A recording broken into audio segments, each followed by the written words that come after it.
Povo abençoado do Brasil, esse vídeo é um alerta à Igreja de Cristo contra os falsificadores da palavra. A única organização neotestamentária reconhecida na Bíblia é a Igreja, não é pseudo-quartel-general do reino. Isso tudo é falácia para enganar incautos, para enganar gente que não conhece a palavra e que não tem discernimento espiritual. Para você entender que a igreja é a única organização neotestamentária reconhecida na Bíblia, quando Jesus em Mateus 16, 18, ele diz: eu edificarei a única, minha, possessivo igreja.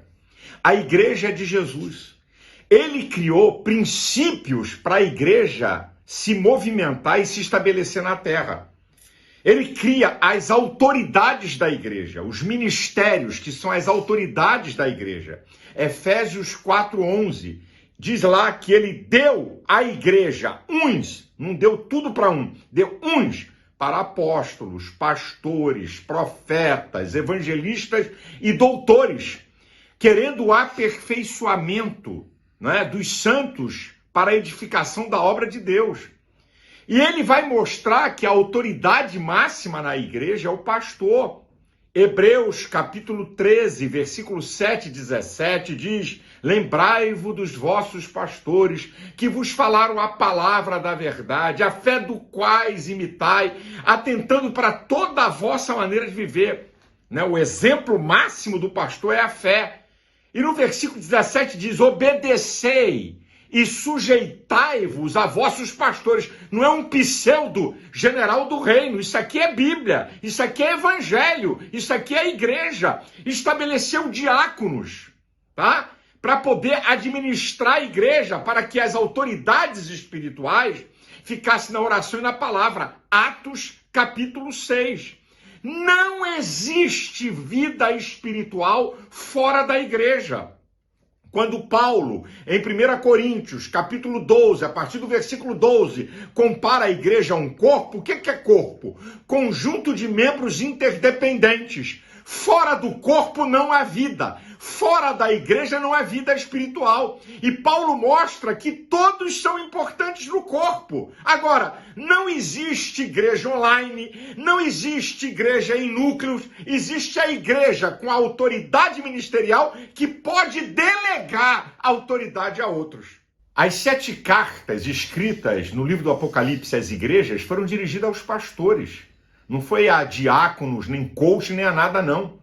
Foi aos pastores. E o diácono Filipe, em Atos 8, que batizou, que pregou, que curou e fez milagres, estava debaixo da autoridade apostólica de Jerusalém. Agora, eu fico vendo aí o cara querer se comparar ao apóstolo Paulo, usando Gálatas 1, porque Paulo, quem consagrou ele, quem chamou ele foi Deus. Cuidado. Texto sem contexto é pretexto para heresia. O capítulo 1, Paulo faz uma defesa do seu apostolado. Em primeiro lugar, eu também, quem me chamou foi Deus. E Paulo começa a destroçar o rito judaizante que queriam colocar na igreja. Tanto é que no versículo 6 ele diz: olha, eu fico admirado que tão depressa vocês querem transtornar o evangelho e passar para um outro evangelho. Versículo 8 e 9 ele diz: olha, se alguém pregar um outro evangelho, que não seja o da graça, seja anátema. Agora, no capítulo 2, versículo 9, ele vai dizer que, é importante isso aqui, Tiago, Cefas e João, os colunas da igreja, reconhecendo que ele foi chamado para pregar para os gentios, deram a destras em comunhão. Paulo foi para os gentios e eles para os judeus. Olha como é que ele reconhece. Agora, para jogar uma pá de cal, quando Paulo vai iniciar o seu ministério, a sua primeira viagem missionária, Atos capítulo 13, eu vou ler e vai aparecer aqui na tela, do versículo 1 ao 4, preste atenção. E na igreja que estava em Antioquia, havia alguns profetas e doutores, a saber, Barnabé e Simeão, chamado Níger, Lúcio Cirineu, Manaém, que fora criado com Herodes o Tetrarca, e Saulo. Olha onde ele estava, na igreja. Agora presta atenção. E servindo eles ao Senhor, jejuando, disse o Espírito Santo: apartai-vos Barnabé e Saulo para a obra que eu tenho chamado. Então, jejuando e orando, e pondo sobre eles as mãos, os despediram. A igreja estavam debaixo de autoridade da igreja. E assim estes, enviados pelo Espírito Santo, desceram a Seleucia e dali navegaram para Chipre. Agora, a pá de cal, para essa falácia, como que se Paulo não tivesse sujeito à igreja. Atos 16, versículo 4 e 5, a segunda viagem missionária de Paulo. Olha o que Paulo vai dizer. E quando ia passando pelas cidades, lhes entregavam para serem observados os decretos que haviam sido estabelecidos pelos apóstolos e anciãos em Jerusalém. Paulo distribuía os decretos da autoridade da igreja. E olha o versículo 5, de sorte que as igrejas, não é núcleo de pseudo quartel-general do reino, que as igrejas eram confirmadas na fé e cada dia cresciam em número. As igrejas, tudo fora da igreja não vai prevalecer. Que história é essa que qualquer um e todo mundo pode batizar? Se não tiver debaixo da autoridade da igreja. Tem um João Batista, ele batizava. Ah, meu Deus, esse povo não conhece a Bíblia. Lucas capítulo 7, do versículo 26 ao 28, Jesus fala que João foi o maior profeta nascido aqui na terra. Ministério. João tinha um ministério. Que conversa fiada é essa de leigos batizando, sem estar debaixo da autoridade de um pastor que começa uma igreja num lugar remoto e autoriza alguém que nem diácono é a batizar, debaixo de autoridade ministerial. Agora, gente, eles criticam tanto a igreja, estão fazendo uma igreja em paralelo, tomam ceia, batizam, só que estão sendo controlados por um espertalhão. Usurpação de competência e do que é legal no mundo espiritual. Inventa, sabe? Tem uma ideia, quartel-general do reino. Só tem um quartel-general do reino que é a igreja. Fora disso eu não conheço. Aí os generais, quer dizer, para ser general tem que ser tenente. Ninguém quer ser tenente, quer ser logo general. Mas olha a malandragem. Para poder ser general de um quartel, de um núcleo, tem que ter comprado um curso do esperto. Tem que ter feito um curso dele. E aí tem milhares de núcleos, com milhões de pessoas comprando cursos e material do malandro. E depois quer falar de pastor. Olha a sagacidade, porque é ele que dá rumo ao núcleo. É ele que diz o que é que pode ser falado ou não no núcleo. Acorda, gente! Isso é quebrar princípio, isso é usurpar a autoridade legal e a igreja. Aprendam, por favor. Você precisa saber mais isso sobre a igreja. Mas pastor, diz alguém, essa igreja, o pastor é isso. Na outra tem gente falsa, tem caluniador e bababá, tem gente com defeito. Ei, a igreja aqui na terra é o hospital de Deus para curar você e eu e prevenir. Sabe quando é que a igreja passou a ter defeito? O dia que eu e você chegamos nela. Essa cambada de pecadores. A igreja não é o céu. Estamos no processo de santificação para entrarmos no estado de santidade. Há 4 tipos de cristãos na igreja. Olha aqui, ó. Carnais, 1 Coríntios capítulo 3, versículo 3 e 4. Os fracos, 1 Coríntios capítulo 8 e 11. Ó, os meninos, Efésios 4,14, e os fortes, Romanos 15,1. Deixa tudo aí, tá tudo na igreja. E fora isso, ainda tem o joio, que não pode ser arrancado, que tá lá em Mateus 13.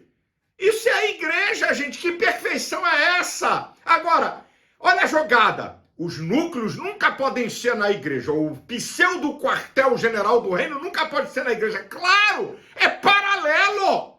Não tem valor, não tem autoridade e vai levar essas pessoas ao desastre espiritual ou à heresia. Essa aqui é a verdade, minha gente.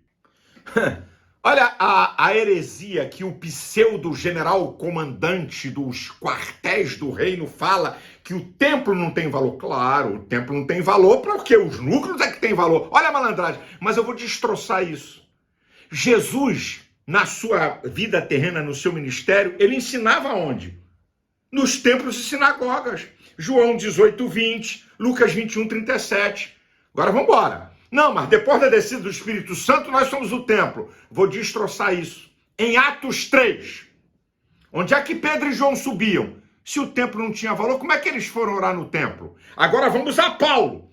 Atos 21, 26. 50 anos depois, aproximadamente, da descida do Espírito Santo, quando Paulo chega a Jerusalém, ele vai para onde? Para o templo. Depois, Atos 22, 17. Quando ele volta a Jerusalém, ele vai para onde? Para o templo. Gente, isso é balela. Menospreza o templo, menospreza o pastor, a autoridade ministerial do templo, para ele ser a autoridade e manipular pessoas.